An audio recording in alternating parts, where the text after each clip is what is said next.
For we are opposed around the world by a monolithic and ruthless conspiracy that relies primarily on covert means for expanding its sphere of influence, on infiltration instead of invasion, on subversion instead of elections, on intimidation instead of free choice, on guerrillas by night instead of armies by day. It is a system which has conscripted vast human and material resources into the building of a tightly knit, highly efficient machine that combines military, diplomatic, intelligence, economic, scientific, and political operations. Its preparations are concealed, not published. Its mistakes are buried, not headlined. Its dissenters are silenced, not praised. That is by design, because as long as we're fighting against each other, then the powers that be can kind of do whatever they want. The agencies can go rogue and do what they want. If we're fighting each other over these personality wars, it's a distraction from what's really going on. Imagine if we were all talking about what's our worldview, what do we believe, why do we believe it?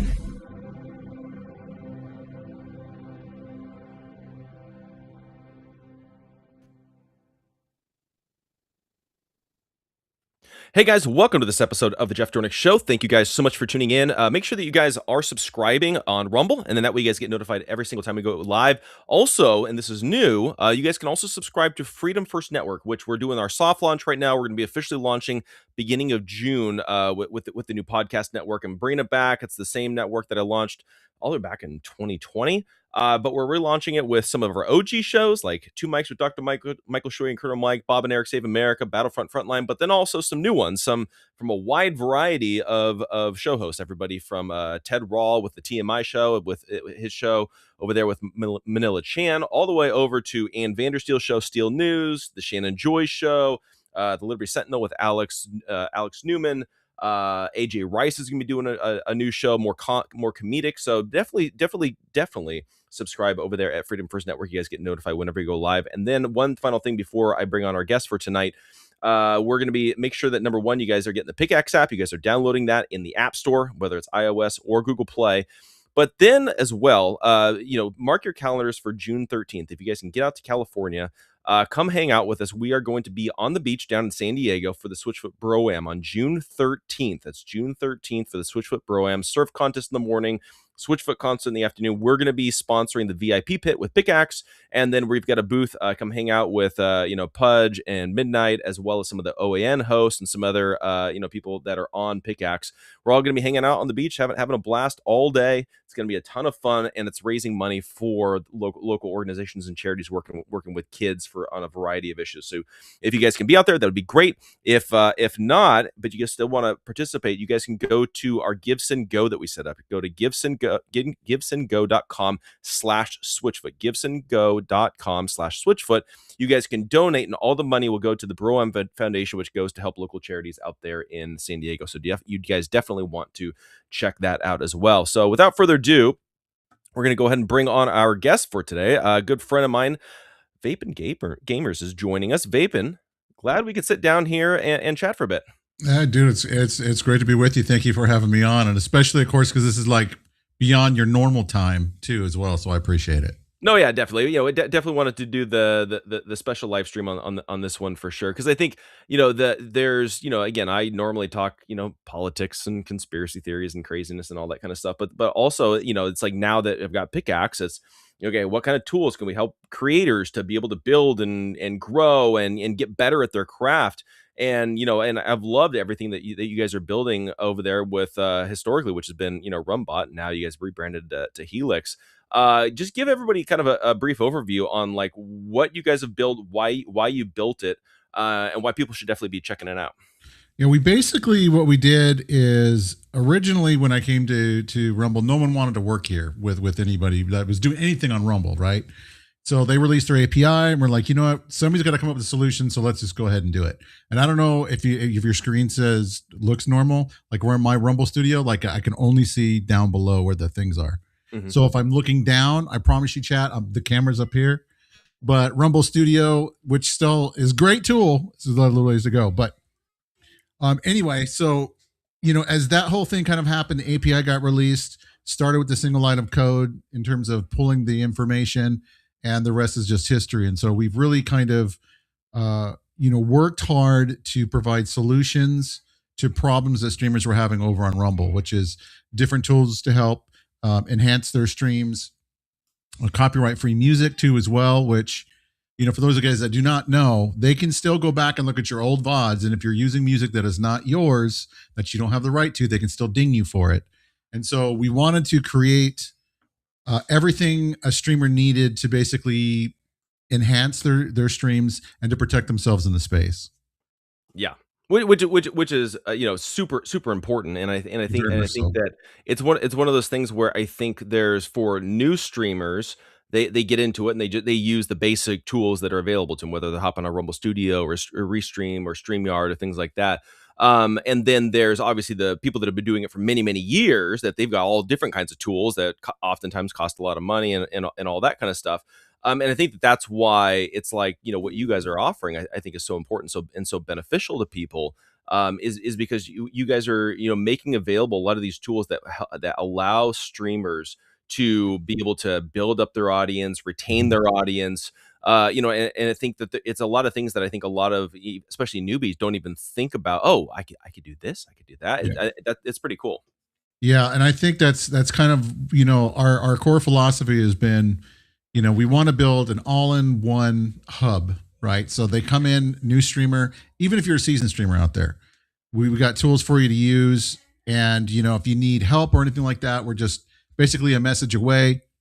We've done that. Of course, I've got to rework on the shop, and I apologize everybody who's gone to take a look at the shop. I kind of let it fall apart a little bit, but I mean, we're juggling so many different things over here, but, we try to make it super simple, super easy, stuff that makes sense to use, and that will basically hopefully teach you along the way, through like our tools of the trade kind of stuff that I do with Ray, because he does like our marketing and stuff like that. We try to make stuff as relevant and as basic and as easy to use as possible. There's no reason to basically make it overly complicated if you don't have to. Totally. And speaking of technological things, we're using Rumble Studio, and I usually pre-record shows, but my computer, I need a new computer, so I'm like, okay, let's use Rumble Studio, right? And so I do that, and I'm doing it within the Freedom First Network Rumble Studio, which is great, but it's not the show. So I'm doing a raid right now within Rumble, because Freedom First Network's Rumble is not live streaming the show right now, but it is on my other RTMP stream key over to the Jeff Dornik Show. So if you guys are watching on the Jeff Dornik Show, that's where you guys are watching, and we're doing a raid to send everybody over to the other one. So, but I think that in again, there's technological glitches that it's like whenever you're streaming, you always got to deal with it, which is crazy. It's never ending. Yeah, for sure. So with you specifically, what has led up to this rebrand specifically? Because you guys announced it. You guys are Helix now as opposed to RumBot. And I know you guys have been building for quite a while now. And I think to me the rebranding is really cool. I love the logo. I love the look. I love everything. But I think the question that a lot of people have is like, okay, so why the rebrand? There's a couple of different reasons for that. We have been talking about it for the last couple of months, really before we even told anybody about it, because there's this negative perception in terms of Rumble and RumBot. A lot of people kind of conflate the two together. And we had one particular issue that came up. And so in order to basically kind of not only protect ourselves as a brand, but more importantly, to give access to other companies to come over and talk to Rumble, content creators and stuff like that, we decided to do the rebrand because they're going to be more open to coming over and working with somebody as part of Helix rather than RumBot, who they associate with Rumble. You know what I mean? There is nothing wrong in and of itself with anybody that does content on Rumble. Now, granted, there's a wide variety of opinions, wide variety of views. And so who people choose to do business with is fine. There's absolutely nothing wrong with that. That's the way that the American way, is supposed to go, right? Right. So what we wanted to do is we wanted to make sure that we kind of took down that dividing wall and, made it easier for businesses to come in to get exposed to Rumble streamers, and easier for Rumble streamers to also talk to brands outside of the Rumble network. So that way we can all make content, grow, and just have a good time doing what we love to do. Yeah. Which I think the cool thing, again, because you're combining some of the brand partnerships, and you're combining a lot of the technological solutions and all of that, which I think is so important, because I think specifically when it comes to content creators, and it's really interesting seeing this, and I've been in and around the content creation industry for quite a while. My wife has built up a really strong Instagram account, and she's done all this within the food industry world. I've done it within politics, and then now it's more specifically looking at, like, okay, how does Rumble do it, and how do you do it as a live streamer, and all of that. And it's interesting because I think a lot of people think, they see like, okay, so you can monetize on Rumble, or you can monetize on Instagram, you can monetize on YouTube, and then they see that towards their path of being self-sustaining and earning a revenue and earning an income. And the thing that I always remind people is, like, it's really hard to do it if you're just relying on a rev share. Unless you're getting millions and millions and millions of views, you're not going to ever earn a significant amount of money, specifically through a platform. So that's where you need to supplement it with, like, brand dealership, brand partnerships, or affiliates, or sponsorships, or making merch, or a variety of things. And that's where it's like, I appreciate you're building that into Helix from the brand alliances and brand partnerships as well, because it's like, that's something that I don't think that a lot of new creators even think about, because they just see, oh, I can make money on Rumble. Yeah, I think that with the how does it go? The journey of 1,000 steps begin with the first step, right? So Yep. What you need to do is get your foot in the door, get yourself comfortable being in front of the camera, talking on a microphone. It's not as bad as it sounds. It's not as bad as it feels. I promise you guys, get over it. I had to do that before even video, back when Stickum was around, and Skype casts and all that other kind of stuff. It's funny, because as you kind of go through your content creation journey, you kind of learn what works for you and what doesn't. And so having the ability to kind of reach out and look at different brands, and have brands reach out and talk to you is very important, especially in the content creation game, because if you put all your eggs in one basket in one particular platform, eventually it's going to turn around to bite you in the butt. That's just the way that it is. It's the way that the world works.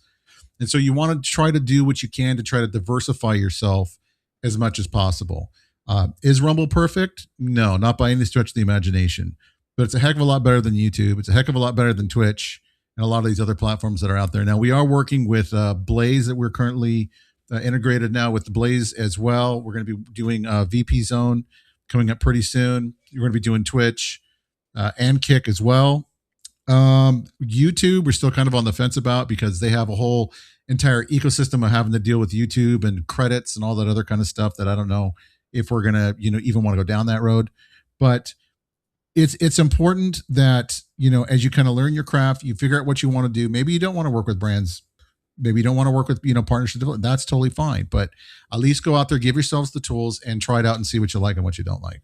Yeah, no, and that's really important. And the one thing I'll say too, to new people, like you said, like get comfortable in front of the camera, is the one thing. I've had so many people that have started podcasts and shows, and then it takes them forever to get their first episode out, because they'll, especially in the political world, it's like they'll sit there and they'll edit out all their ums and their whatever, and I'm like, just do it, get it out there. It's repetition. Like I didn't get decent at hosting a show until, like, literally I was doing one show every single day, minimum 5 days a week for it was probably a solid year and a half. And it just takes repetition, and the more you do something, the better you'll get. As opposed to, and I always tell people, stop worrying about making it perfect. Just get out there, because the more content you get that you can get out there, the more comfortable you'll be, the more you'll see what works, what doesn't work. And that also goes for, what software you're using, what technology you're using. The more comfortable you are, the better you'll be, the better your content will be. And I think that's to me what has been one of the most important lessons that I've learned as somebody in this content creation space, is like, it's about repetition is really what it is. Yeah, it's repetition. And then, once you get used to it too, then you have to start thinking about, okay, well, how do you protect yourself, right? I mean, what are some of the steps that you can do to kind of protect yourself? One, being on multiple different platforms. Two, making sure if you have like a really good, say, strong tagline or trademark, that you go out there and you take the money to actually file for that. That's also very important, that a lot of times we don't think about, or maybe sometimes, we just are kind of a little, lackluster, like, well, I'll get to it. Well, it's important to look at that whole entire kind of thing and realize that it's important for you to protect your brand. There's Burnt Peanut, if anybody doesn't know who that is, but he's a huge streamer. And there was another guy that came in and did like Sheriff Peanut, which kind of along the same lines. And so like, there's this big infighting and all that stuff with them. I don't really think there's anything they can do, but needless to say, you never know what can happen.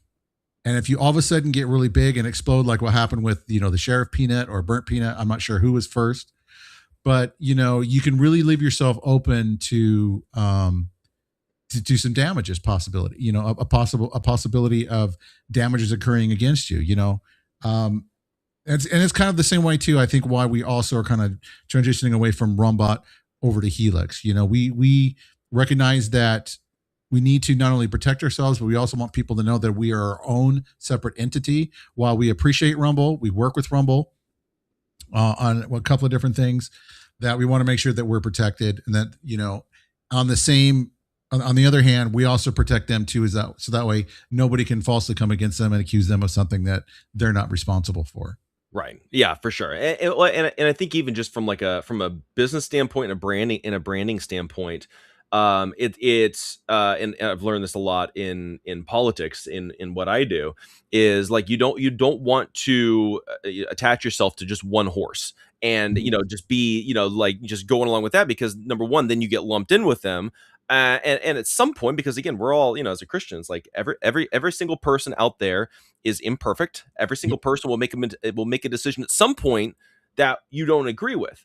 And so it's like creating a separate entity to a certain degree allows you, running a business, to be able to figure out, okay, be able to make a decision on a day-to-day basis on what you want to do, what you want to align with. And that's been one of the things too that I've been thinking a lot about with Pickaxe as well, is we've attached our horse to Rumble quite, when it comes to video content. And again, I don't have anything against Rumble per se. Again, like you said, they're probably the best video platform out there for a variety of things, but I'm seeing the trend from my perspective of I'm taking a very anti-AI, anti-algorithm approach, and they're heading towards AI and heading towards algorithms. And so it's like, that's where even I'm looking at it to diversify the video opportunities on Pickaxe on, yes, you're still gonna be able to integrate with Rumble, but then maybe if you post a Twitch video, great. If you post a Kick video, great. If you post, a YouTube video, great. It'll all be integrated into the platform to where we're not just bringing in the Rumble streamers, but we can begin to diversify from that standpoint. But then also we're not just 100% reliant upon Rumble and hopefully them getting around to fixing something if something breaks, Yeah. And I think that's a hard kind of pivot to do sometimes too, as well. Like I've spent, to let everybody know, the multi-chat feature, which we just released on the hub and stuff like that, I've been working on that the last probably 2 or 3 months. You get into one and then something breaks, and then it's like, okay, well now it's not pulling this. Okay, well now I got to do this. And, it's a lot of back and forth trying to get the code to work. Yep. And for everything to kind of communicate and to talk to each other. And so, while it's a pain in the butt, I think in the long run, it's going to pay off better dividends, right? Right. Because not only are you going to, have all these other platforms at your, disposal that you can, that you can use, but now you're going to bring in a whole slew of other people that want to come in and talk about ideas, or that want to just be able to not have to worry about an algorithm, but their content can get out to, the people that follow them, I mean, I can't even begin to tell you guys like how many times on X, someone that I follow will post something, it's you, Jeff, with your show, or, somebody that I've been really looking forward to, and I don't see it for like a day or two. And I'm like, well, what? That does not do me any good if I'm following Jeff and I want to know what he's doing with the Freedom First Network and in his show, and all the stuff with like Switchfoot and stuff like that they're doing, and Pickaxe. And it's just so frustrating. And so that's why I think with, Pickaxe's approach to, the algorithm, I think is brilliant. It allows us to get back to what makes a community possible, which is the people.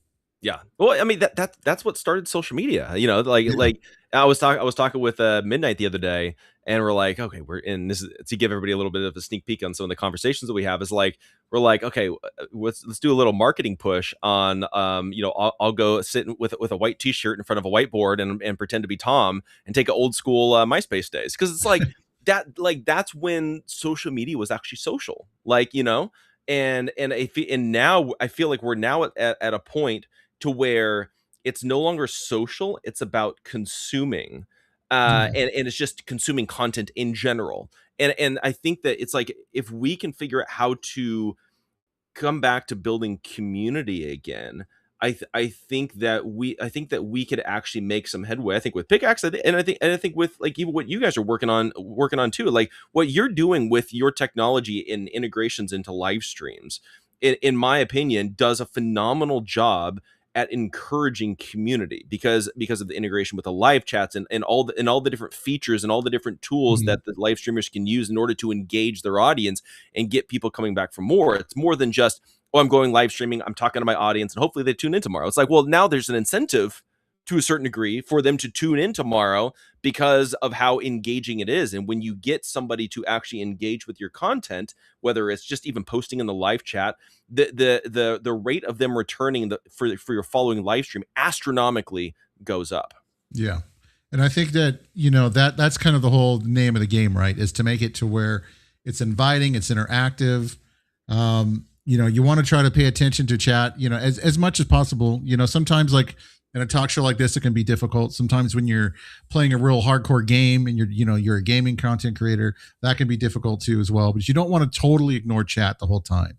You want to try to do things that are going to make people feel invited in, that they're part of the show, that they're part of the experience, and that will definitely pay off in dividends at a later time. And so, you know, hopefully with the tools that we have built and the stuff that I've got in my own head that I've got to basically work out still, we're going to be able to do something like that. Because that, at the end of the day, like when I do streaming, and I'm sure you're probably the same, it's feels amazing to have someone be talking in chat. Yeah. You know, to look over, see this, you know, Tommy or something, you know, whatever his name is, you know, talking in chat, or, you know, talking about the stuff that you've worked on. Like, I'm sure when you're doing your shows and someone, you know, congratulates you on Pickaxe and how great they like Pickaxe, it feels good because you're like, you know, someone out there kind of gets what I've been doing and out of all the hard work that I've been putting out there. And it feels very rewarding. Number one. Yeah. Number two, you also get a chance to meet with other like-minded individuals. Because like I can talk to people in my family about games till I'm blue in the face. They don't care. Right. They just don't care, right? They're not gamers and stuff. But when I talk to, you know, like Jim with Midnight, you know, I can talk to him about gaming or like streaming. Like he totally gets it. He's like, oh, I love it. And so we can have this whole conversation about it, you know, while I'm playing the game, or maybe, you know, even off stream sometimes too. And it's just that whole sense of building community and finding other people that have your similar interests around topics and discussions. That's one of the reasons why that, you know, having something that makes your stream interactive and allows people to kind of come back and enjoy it, I think is so important. Yeah, no, it really is. And I think that it also allows for that human connection to happen as much as you possibly can in this digital space. And that, you know, it's like with Pickaxe, like one of the things that we're going to be doing, and we're doing this with the Switchfoot Bro-Am, is like, let's do an in-person event, get people face to face. Because the one thing that I've learned, and, you know, I've spoken at a variety of, like, you know, rallies and conferences and whatever. And it's like, when you actually meet somebody face to face, there is a different level of connection that you have with that person. Just that one conversation, you know, just even going around at DreamHack when I went last year and getting to talk with everybody. It's like, gamers is not my wheelhouse. You know what I mean? Like I haven't played games since I was in college. You know, but also it's like, just having those conversations, it makes this connection to where they're more likely to check out my content and tune into my show, even though they're in the gaming community and I'm in politics, and vice versa. And I think that, you know, it's been interesting. Some of my most loyal listeners and people that give feedback are people that I met somewhere in person. But also on the flip side is that with like what you're offering with your integrations as well, that's encouraging those connections through the live chat. what that's doing is getting as close as you can to the in-person connection in this digital space where you can actually connect in real time with your audience. And again, if you can create that kind of behavior and that kind of interaction between you and your audience, you're more likely to have a loyal following and a loyal supportive base heading into the future that you can build upon, as opposed to just posting a show and moving on.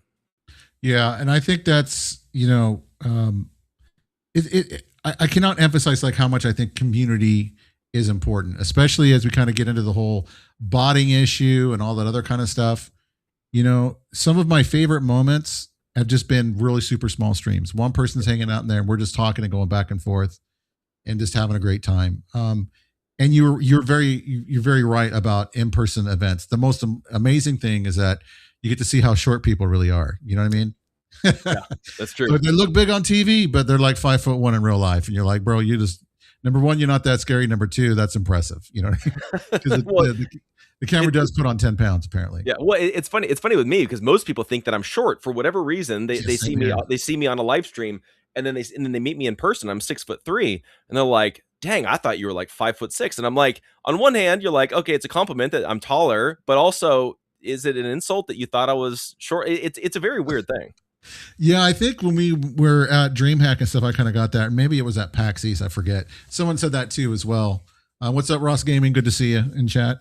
That, they were like, oh, you're really tall. I'm like, yeah, I'm like 6'2", like I thought you were like, 5'7" or something like that. So close to 5'6", but I was like, no, I promise you I'm a normal size, Yeah. But then there's also that whole, did you go to the Rumble party that we did at DreamHack in October this year? And that was an incredible experience, right? Yep. All of this different streamers that got together, some people even from the community that made it out there, and we all just had an absolute blast and had a moment just celebrating, our freedom to be able to create and be who we want to be. And so, I don't think there's really almost anything else out there that you can kind of do that kind of makes that possible, other than content creation sometimes. I'm jealous that you guys are going all down to the beach to watch, a Switchfoot. Yeah. I went to church with those guys. Oh, did you? That's cool. Yeah, their dad was my pastor. Nice. Yeah. It's funny because like as I've been talking about that, I had somebody else that reached out to me and they're like, oh yeah, I used to babysit them when they were kids, and I'm like, it's a very small world. Yeah, I'm not I'm not that old. Don't let the gray fool you. They were around my age at the time too as well, but their dad was a really good pastor. I remember serving on the worship team there at the church, and they would come in and give us private concerts, especially as they released kind of their first world debut album. And it was really well received. Then we've seen like Jeremy Camp and all that other kind of stuff there, back in the day down there in Carlsbad, California. But if you guys get a chance to see Switchfoot, they put on a fantastic show. And it's just going to be an absolutely great time. I'm trying my hardest to get there. I'm probably not going to, unfortunately, because my brother-in-law lives in Carlsbad, so I was trying to squeeze in the whole family time thing. Yep. But do yourself a favor, go to the event, have fun down at the beach, support a great cause, and content creation makes something like that possible, which is pretty amazing. No, it is, and it's a lot of fun to be able to have the opportunity to do a lot of these kinds of things, and we'll do more, and we'll do more stuff around the country and all that kind of stuff. And it's gonna be, I think it's gonna be a lot of fun. But I think for me too, it's like, okay, how do we connect people with people? How do we connect content creators with other creators, with new audiences, and all of that? And I think that's where. For me, I've been very concerned about this algorithm game that's happening on all these other platforms, and it's honestly it's one of my concerns of where Rumble is taking their video platform right now. Where I decided when Chris announced that they were implementing algorithms and all that, I've kind of finally made the call. I'm like, we're gonna have to get into the video game, and that's when I started doing the building out Pickaxe Shorts, which we'll have out here in the next month or two. That's awesome. But a lot of it is because when you go down the algorithm game, and I'm not projecting sinister motivations onto Chris, because I think that what he's doing with Rumble specifically is he's trying to find a solution to the problem of discoverability, which has been a big complaint for a lot of small to mid level creators. So I don't fault him for trying to come up with a solution. The concern, though, that I have is that I see the writing on the wall, because I've seen every other platform try to do it. And algorithms, by definition, don't allow you to build community, because it's exposing you almost exclusively to new users, as opposed to feeding your content to people that follow you. And that's my concern with like the direction that it's going, and why I'm like, okay, we're finally gonna have to get in the video game, because there's got to be at least one platform that we're going to feed your content to your audience. And I'm praying that Chris quickly sees what they're doing and makes a switch on Rumble, to where at the very least that there is a bigger priority on your following. Because like right now, I go look at shorts and I scroll through, I don't recognize anybody. Yeah. Like, I'm just like, what am I looking at here? Yeah, I mean, for the short stuff, like I even I stopped making them because it takes a lot of time. Number one, I've got a ton of different things that I've been working on. And the juice didn't feel worth the squeeze to me for myself personally. In terms of like the algorithm, when he talked about, paying for your, paying to promote your stuff on the Rumble homepage, I think it's kind of a bad look. I'm hoping that he doesn't necessarily mean it in that aspect. Maybe that's the way that it came out. But yeah, they need to do something to where, when you're following people, that you see their content. Especially, it's important. It's a good thing to have new faces and stuff like that. But I think having who you already follow, like upfront in your face, is very, very important. Yeah. Because that's going to help a community grow. That's going to help a content creator grow, and that's going to make them feel good about being on your platform. YouTube's a prime example. You go there for a little while, they can promote you all day long. And all of a sudden you're getting all these views and everybody's checking you out. And then all of a sudden they turn off that spigot and you're like, what just happened? And I've heard that story time and time again. And it's because they just decided one day, somebody in the back's like, we're just done talking about you. So, you don't exist. Poof, yep. You're gone. Yep. So I think that the balancing act with an algorithm, I think that it's possible. I don't know. Everybody's wrapped their trying to beat their heads against the wall, trying to figure out how that works. But maybe, you can have like just a regular section of who you already are, which is more prominent than who else to check out. Yeah. Something like that. So that way, at least those that you're already following and stuff like that, their content is already primarily like right there in your face. How that will work out with their algorithm, I don't know. But I will say that there are hopeful signs, because, Chris put out there this weekend, what do the community want to see on the homepage? I put out there my thoughts, which is one, make sure that the homepage is customizable, so that people that when they come by, they can see the stuff they want to see and don't see the stuff they don't want to see.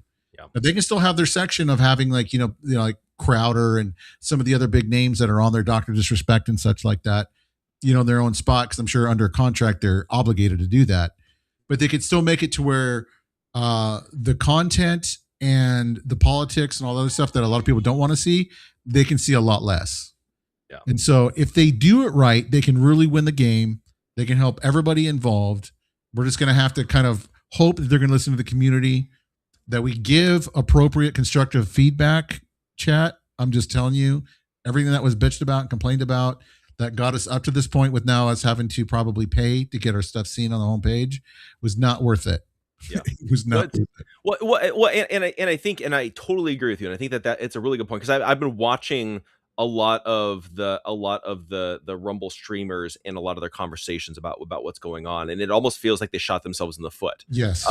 And a lot of it is because they've been conditioned by the carrot that the big tech platforms dangle in front of you with the algorithm. So on one hand, the algorithms suck because they artificially limit your reach and your access to your direct audience. Mm-hmm.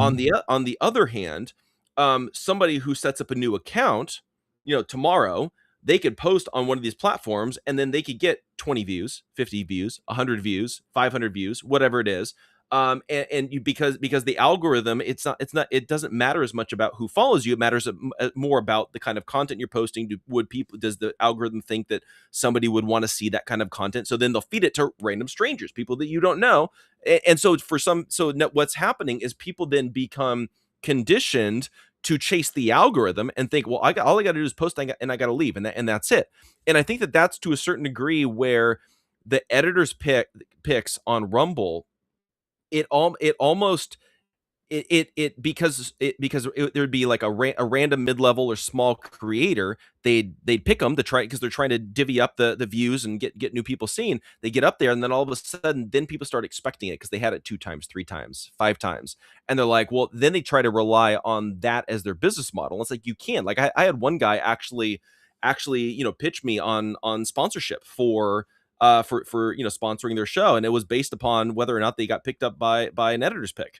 And I'm like, but I want to know about your community. I don't want to know about, like, you get a bunch of random Joe Schmoes that you have no idea who they are that see your content. It's not about random views. It's about quality.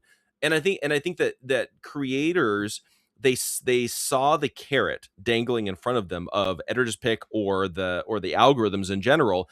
And it's like, what about putting in the effort to actually build a community? Like to me, I would, and I've long time said this, I would rather have 20 people that watch my show on a regular basis than getting a ton of views, but they're one and done. You know what I mean? Yeah. And I think that's, for me, it was, could they have done a little bit better job divvying up some of the editors' picks? Probably. People have to realize that it's a small crew that works over at Rumble. It really is. And they've done a tremendous job with what they have, right? I mean, that's just hands down. That's the way it is. And there's not someone awake 24 hours a day, 7 days a week to pick editors' picks and to put it on the homepage. They do a lot of different things, wear a lot of different hats. And so it just is what it is. It's the human condition, right? Of, oops, I messed up. Oops, I did it again, as Brittany likes to say. And so, relying on something like the editor's pick was always kind of, you shouldn't do that. I mean, Ray and I talked about that in our show. It's a means to try to get a little bit more discoverability. When you get it, it's wonderful. But at the same time, just don't expect it. Show up, have your show, build your community, and do it in a way that if you get picked, fantastic. If not, that's great too. But it was kind of the same thing. Like, and I get everyone's going to push back, and that's okay. The whole thing about, who to follow, suggested follows, right? That they do now on Rumble. For a long time, the community complained that there was no way for anybody to find out about gaming because they weren't promoting it enough. And they're like, okay, well, now when there's a new person onboarding to the platform, they're gonna suggest content creators, and that way they'll know that there's gaming on the platform and such. Now, they're allowed to pick whoever they want to put on there. Any company in the world, any company that you work with, any company that you own personally, you have the right to put on there who you want to promote and who you don't. It's just business, right? Mm-hmm. And so instead of being thankful for that and stuff like that, I was privileged enough to put on there too as well. Don't get me wrong. I was thankful for it even without it. I'm thankful for it with it. I'll be thankful for it if it ever goes away too as well. Because my job is just to be, try to grow a community as much as possible, be thankful for any of the opportunities that I'm given. And then not only that, but I want to basically reach down and try to help others grow too as well. If somebody's got like an issue, I reach out and talk to them. I take time out of my day to try to make life a little better for them. You know what I mean? And so if I can use whatever kind of exposure that I get to try to do that, that's what I want to do. And I'm not going to apologize for working hard, for building a stream and a setup to where my thumbnails look good. My audio levels and video levels are pretty decent, even though the camera right now is betraying me on a live stream. I see you right now, freaking ObsBot. I swear, guys, I don't look this washed out. But anyway, I try to do all those things. And so when you work hard, I'm reading the ads, I'm doing everything that I know how to do to try to be a good content creator, not only for the community, but also for the platform I'm on. I'm going to celebrate being, chosen to be like, hey, look, this is a fantastic Rumble creator. Go and follow him. You can get there too. I promise you guys can. And they're adding more people. Jim got on there now. Midnight in the Mountains now on there. I know Ray's on there. Grim Hollywood's been on there for a while now too as well. So, all that to say, guys, with stuff like that, take the opportunities that come your way, use them how you can, but don't ever rely on them fully to necessarily grow your brand and to grow who you are. Use them as a tool to get some exposure.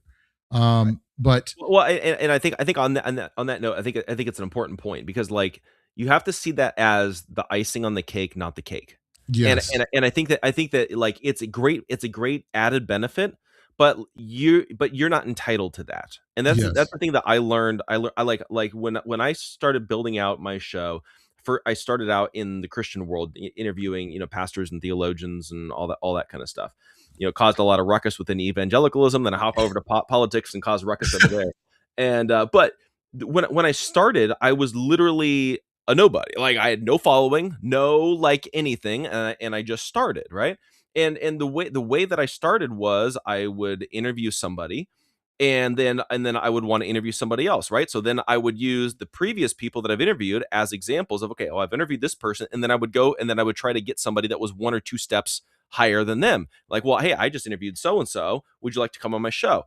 It took a lot of effort, took a lot of time, took a lot of repetition getting good at interviews.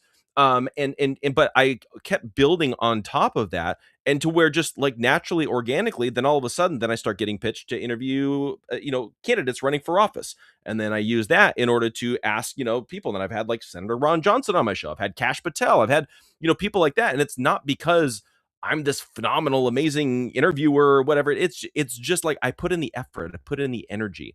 And I think that that's one of those things. It's hard work. Like I don't think people realize, like for me, when I was building up Freedom First Network in the beginning, people don't realize, like, I would do my hour show every day, and then afterwards I would write an entire article like on the show, at which then I would post it as an article on the website, send that article to all the news aggregators, hopefully that one would pick it up to get discovered, and then I would do that literally every single day. Maybe 1 out of 20 articles would get picked up by, let's say, like Liberty Daily or What Finger or something like that, and it would send like 5,000 views or 10,000 views or something like that. The rest of them, it didn't. So it was this constant grind of day to day. You do not stop. You keep going and keep going and keep going. You put in the energy. It's time consuming. Like between doing a show and then the post editing and writing it up and sending it out, it was probably 3 or 4 hours every single day just on one episode in order to do it. But in the long run, it paid off. In the short term, it didn't always feel like it. And I think that that's the thing, is like I never looked at it as, okay, somebody owes me an editor's pick. Somebody owes me this, that, or the other thing. It's like, go out and earn the thing, yeah. I think you hit the nail on the head that in the short term it feels very painful, but in the long run it pays off. I originally did internet radio, so I would do a show 3 hours every Saturday, which is, I don't know why I chose to do a 3-hour show. I was young and just kind of dumb, but because doing an hour show is tough. Yeah. Doing a 3-hour show is like even worse. People think that it's easy to do a show. I kid you not, chat. It's not. Try to pick a topic, try to cover it for an hour by yourself without any guests. It's very hard. Yep. But I took the time, reached out to people like you did. Luckily I was able to get listed like on Apple, and I chased that down. And it was so much work on the back end to kind of make the whole radio thing kind of happen. And then coming over here to like content creation, a lot of the same, things apply in terms of being consistent, trying to stay on top of everything. It's still possible, Daramuth, to basically, work hard and to get a great following. It really is, and to refine your craft, right? You have to take the steps to find out what works, what doesn't work. And at the end of the day, don't blame anybody else on whether you are a success or a failure. Because, even if, say, for example, Rumble's not your thing, there's also other platforms too. There is. You guys are more than welcome to go out there and try those other platforms. The opportunities and stuff that they have given us have been fantastic. And it's been great. There was some people that I saw that were complaining about, and I don't mean any disrespect by this, that were complaining about, in order for you to be in the partner program, you got to be part of Rumble Premium, right? It's $10 a month, chat. You make 10 times plus every month if you just did just that. If you got no subs, no nothing else, you're going to make 10 times the $10 that you're paying. it's, I don't know what to tell you. I mean, it's like, you're telling me that if I give you this $10 and it's going to turn into $100, that I can do this each month and I can get a return on my money. Yes, you're basically getting what is that, like 800 or 900% return on your investment or something? Yeah. And you're also investing in yourself. Then you can build a community. People can come in and donate to you. People can come in and subscribe to your channel. People can come in and give subs to you too as well. So, there's ways that we can look at it and approach it in a way that kind of makes sense, and that, we are professional and we're grown up about it. You don't always have to go scorched earth. You don't always have to go scorched earth. 100%. We don't. Yeah, you definitely don't have to go scorched earth. And I think also you don't have to have the perfect platform in order to in order to build a community, right? You just have to build a community. The important thing is that you build a community, because if you build up a community on one platform and you leave, I would argue a good percentage of those people would follow you to a new platform if they're actually loyal to you. If you've actually built a strong community, but if you're relying on the platform for your views, then you're beholden to the platform. And so that's why I always say it's like, don't make it about the platform. You want to make it about you. You want to make it about your branding. And again, that's why what you're doing with Helix, I think, is so important, because you're cultivating the audience to where the audience is you, or the audience is tuning in for you as a person, because they feel connected to you.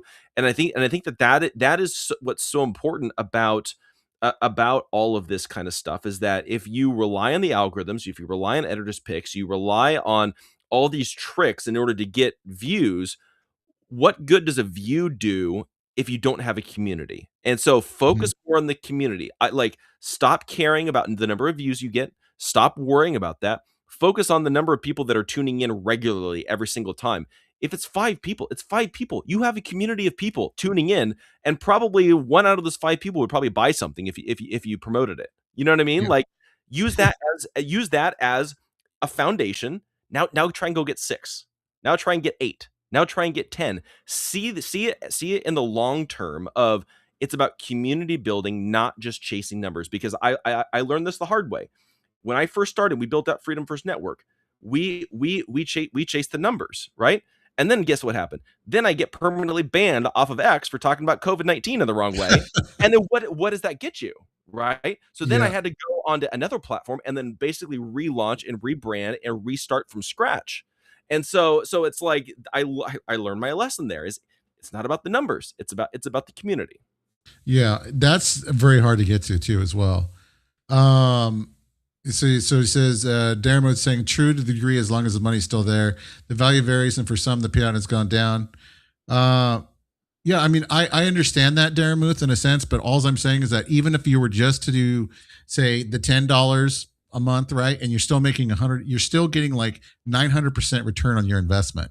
Okay, there's almost nothing else out there that you can do that with. And instead of looking at that and being like, you know what, I'm thankful for that. People a lot of times will kind of complain and kind of take it the wrong way. Well, it's like, I should be making more. It's like, that's a whole other separate issue for another show. But yeah, just to say that sometimes we need to take a step back as content creators when we're doing this and be appreciative of the blessings and the things that we're able to do and the money that we're able to make, and whatever that looks like, right? Mm-hmm. And to be thankful for the community around us, because I know I went from being a partner on YouTube to Beam, which then became Mixer. Then I went over to Twitch and became a partner on Twitch. Then went to Odyssey for a little while. Then I'm now here in Rumble, and I'm going to be staying here on Rumble while I'll be, doing other platforms like Blaze and other stuff too as well now. And I've had very few of the same people kind of follow me around, right? But the ones that have stayed around, I love them like my own family. They're like my brothers. They're like my sisters.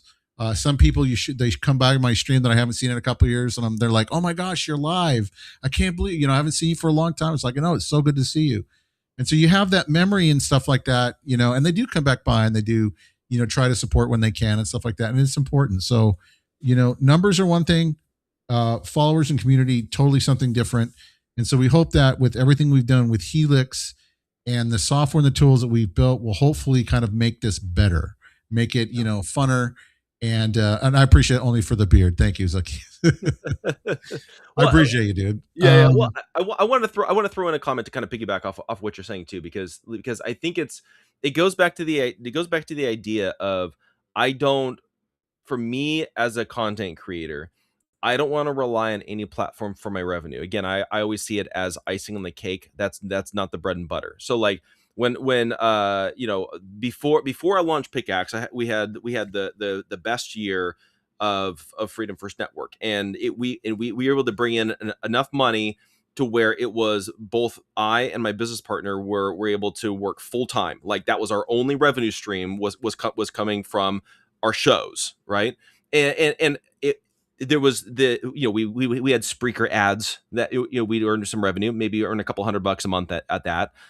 You make a little bit of money off of Rumble. When we were allowed on YouTube before I got banned every which way, which I'm still banned today on YouTube. We made a little bit of money off of there, but that all of those were just kind of like icing on the cake. But we figured out, okay, how do we sell products? Some we developed our own, like the coffee company. I made my own. Why? Because I figured out, okay, if we have instead of making a 10% commission promoting another brand, I can make the entire margin between what it costs to make and what the retail price is. Okay, cool. So we figured out how to do that. We built our own products. You could do that with merch. You could do that with a variety of things. Figure out sponsorships. Figure out affiliates. Take advantage of affiliates. And I always tell people the higher ticket items are better because instead of making 10 cents on a 10% commission, you want to earn something. You might want to earn $5, $10, $15 per sale. Like you have to be strategic about this. This is a business. You have to figure out, okay, how do we build this? And to where, the way that I see, like, let's say the Rumble Creator Program is like that's just an added bonus, right? It's not, it should never be, in my opinion, unless you are a massive influencer, it should never be what you rely on. And even then, I guarantee you, none of the massive influencers on Rumble are relying on the Rumble Creator Program for their primary revenue source. Yeah, I mean they have their own special deals. You think of like Dr. Disrespect. You can think of like Crowder. You can think of like side scrollers too as well. All these people they transcend just being on Rumble. They're out in different places. They're out reaching out people on social, reaching people on locals. What's up, Gore? Good to see you alive, my friend. They're out there doing these things to basically grow their brand and their presence. Now, the interesting thing that has been popping up a lot more of late is the whole clipping phenomenon, right? So now people are investing their money into a clipping networks, and that is to basically make it so that their face is in your face that much more. And the more that you see them, the more that you're going to be more likely than to trust them and then to go follow them and see what they're doing. Yeah. And it's working out well. I mean, you're talking about they're spending millions, they're making millions in return. It's crazy, chat. It's just crazy out there. So, all that to say, sometimes wealth and trying to be famous and all that other kind of stuff is its own separate demon for sure. Mm-hmm. And it's just nice to be able just to kind of grow as a content creator, kind of do your thing, and just make the best product that you can and just have fun with it and be thankful for the extra things that you get, and then diversify. Put yourself on different platforms. Don't just rely on just Rumble or X or Pickaxe or anybody like that. Even though Pickaxe is one of the best, I'm like number one, like up here. I'm just throwing that out there. Make sure you guys do a Pickaxe, but use the tools that are available to grow your brand and grow your stuff, and you'll find out what works, what doesn't work, and we hope that along the way that what we're building with Helix and the different tools for your multi streams and multi alerts and multi chat will be something that's going to really help you grow as a content creator. And again, if there's ever anything that you guys need, please do not hesitate to reach out and talk to me. I'm more than happy to sit down and talk with you. Totally. Yeah. And I would say the same thing. Like I'm available constantly as well. The one piece of advice I would leave everybody is like, enjoy the process. Like if you don't enjoy what you're doing with whether you're live streaming gaming or you live streaming interviews or what, like find something that you love, right? Because if it's all hinging upon getting famous or making money or whatever it is, then like really what's the point of building community if it's around something that you're really frustrated with all the time? Like take a step back, take a deep breath, and like enjoy it. Like for me, one of the things that I love doing with the Jeff Dornik Show is like, I literally just love picking people's brains. I go into a conversation and I tell everybody I have no agenda, I have no script, I have no prepared questions, and we're just going to have a conversation for an hour, and we're going to see where it goes. And I'm just going to ask random questions that pop into my head, and we're going to see what happens. Now, campaign managers for political candidates absolutely hate that because they want their 10-point questions on all the things that I'm going to pre-do. But like, that's part of the fun, is like actually connecting with somebody on a one-on-one level, asking them questions. And that's why I love doing it. And then for you, it's like you as a person that's watching this have to figure out, like, what is it that I love about content creation? Like, if I never made a dime with the Jeff Dornik Show, I would keep doing it, because I enjoy doing it. Like that to me is kind of the mentality that I think a lot of people can have. Figure out the business side for sure, 100%. But also on the flip side is that enjoy the process, no matter how long it takes. Yeah, no, Gigi's in chat right now too, and he's like, "Careful, you might break Vapin's brain." And that's true, because there's a lot of times I'll break stuff and then he fixes it, so that's why I kind of chuckle about that. Yeah, and that's I think is so vitally important. Life is short, guys. Do what you love to do. Go out and try to see what you can do with it, and then just to have a blast. Originally, when I first started out and when I was a teenager and stuff, man, I wanted to be a rock star. Played my guitar all the time. And, that kind of eventually went away, and then, got into doing like online radio stuff, and that opened up some really incredible doors, and you just never know what's ever going to happen. So go out there, make the best of it, be thankful, and just see what happens. And hopefully, with Helix tools, we can help you along the way.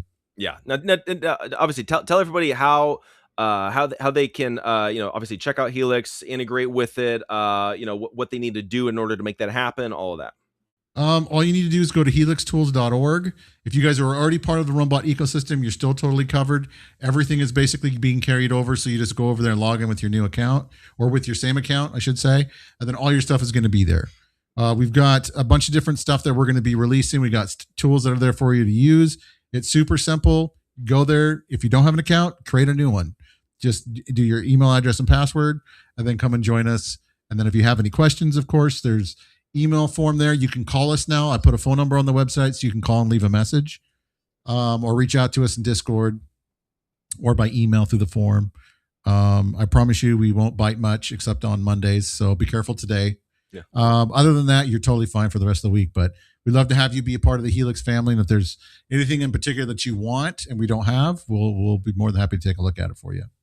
Yeah, definitely. And I'll have the links in the I'll put the links in the show notes. That way, if you guys are watching after the fact or on the podcast, just click on that. You guys can go right over there. But I can't encourage you guys enough to definitely go check out Helix, and especially people that are live streaming. It's a phenomenal tool that you guys can be using that can help. Again, I'm all about community. That's all I really care about. That's all I'm focused on with Pickaxe. And this is a tool that can help you to facilitate that. Especially if you're live streaming on Rumble, you're live streaming, again, on any of these other platforms that you guys are able to integrate with. So I highly encourage you guys to do that. But Vapin, I appreciate you coming on. It's a blast talking to you. We'll definitely have to do it again. And yes. It's always a blast. I appreciate that. And don't forget, you guys, helixtools.org. Perfect. So guys, make sure you guys are doing that. And then, but yeah, Vapin, we'll definitely see you around. Hopefully we can figure out a way to get you out to San Diego and we can go rock out on the beach. Dude, I want to. Trust me, I miss San Diego weather, my friend. I miss it. Yeah. Well, again, everybody always asks me, Jeff, how do you still live in communist California? I'm like, have you guys? I asked you that too. Like, and then people come out and they visit and they're like, I get it. It's like I'll have friends that are in the Midwest and they're like, how do you live out there? I'm like, what's the temperature there? 0. I'm like, 65. This is why we live in communism. So, but hey, I appreciate it. Everybody else as well. Again, make sure you guys are following Vapin. You can follow him on Pickaxe. You can follow him on X. Make sure you get subscribed to his Rumble channel. Make sure you guys are doing that. But for everybody else as well, make sure that you guys do go check out our Give Send Go for the Bro-Am. You guys can donate if you guys can. Go to givesendgo.com/switchfoot. You guys can donate. Again, all the money that we raise through that will go towards the Bro-Am Foundation and help support all the amazing organizations that they're working with. But that is it for today. Thank you guys so much for tuning in. I truly, truly appreciate it.